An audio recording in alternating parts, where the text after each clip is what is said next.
व्यंजन बहुत खुश हैं। व्यंजन इसलिए बहुत खुश हैं कि व्यंजन के पास मोदी जी का फोन आया। किसका फोन आया था? मोदी जी का। तो मोदी जी का कौन है? मोदी जी प्रधानमंत्री। तो अब व्यंजन खुश क्यों है वो समझो। मोदी जी ने व्यंजन से कहा कि व्यंजन इस बार का चुनाव तुम्हें लड़ना है। ये सुनकर व्यंजन बहुत खुश हो गया कि वाह, इस बार का चुनाव मैं लड़ूंगा। वो भी किसने फोन किया? मोदी जी ने। तो व्यंजन खुश हो गया, मोदी जी का फोन कट गया।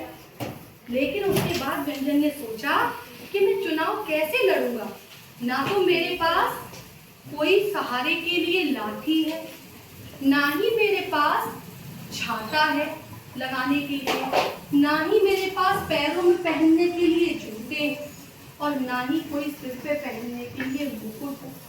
तो मैं कैसे लड़ूंगा इन सब चीजों के बिना चुनाव? चुनाव में तो इन सब चीजों की जरूरत होगी, थोड़ी शान भी तो दिखानी होती है, भाषण देने होते हैं। फिर वो बेचारा चुपचाप से बैठ गया। इतनी देर में क्या हुआ, वहां से निकल रहे थे स्वर। स्वर कौन है? बड़े भाई। बड़े भाई। किसके? व्यंजन के। स्वर ने कहा, अरे व्यंजन तुम इतने हैरान परेशान क्यों हो? क्या हो गया? तो स्वर ने कहा, व्यंजन बोला कि बड़े भैया, मेरे पास मोदी जी का फोन आया था और उसने सारी बात अपने बड़े भाई स्वर को बता दी। तो स्वर ने कहा कि बस इतनी सी बात, तुम क्यों परेशान हो? तुम अपने चुनाव की तैयारियां करो। ये जो जितनी चीजों की आवश्यकता तुम्हें पड़ेगी वो मैं तुम्हें दूंगा। और ये सुनकर व्यंजन खुश हो गया और उसने अपने बड़े भाई का आशीर्वाद लिया। ठीक है, अब चलो वो चुनाव की तैयारियों में लग गया। अब जब वो एक जगह भाषण देने जा रहे थे, कौन? व्यंजन। तो व्यंजन ने कहा कि मैं बिल्कुल आधा हूँ, पहले तो मैं पूरा हो जाऊं तभी तो मैं जा पाऊंगा। तो फिर स्वर से कहा व्यंजन ने कि भैया मैं तो आधा हूँ, मुझे पूरा ही करवा दो पहले। तो स्वर ने कहा रुक जाओ। स्वर ने आवाज लगाई, अब किसको आवाज लगाई? और कहा अब जाओ जरा व्यंजन को पूरा करके आओ। तो जो तुरंत आया, उसने आधे का को कैसा कर दिया? पूरा। तो क्या बन गया? क्या बन गया? और जब वो पूरा हो गया तो उसने अपना चुनाव चिन्ह क्या चुन लिया? कमल।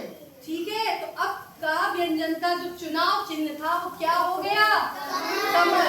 चुनाव लड़ने के लिए सबसे पहले तो अपना कोई चिन्ह चुनना पड़ता है ना, तो उसने अपना कमल क्या चुन लिया? चुनाव चिन्ह। ये बात हो गई, खुश हो गया व्यंजन, थोड़ा सा उसमें कॉन्फिडेंस आया। फिर उसके बाद वो दूसरी जगह चला गया। कहाँ? भाषण देने जा रहा था। जब वो दूसरी जगह भाषण देने जा रहा था तो उसे सहारे की जरूरत थी। चल ही नहीं पा रहा था। जब चल पाता तभी तो भाषण देने जाता।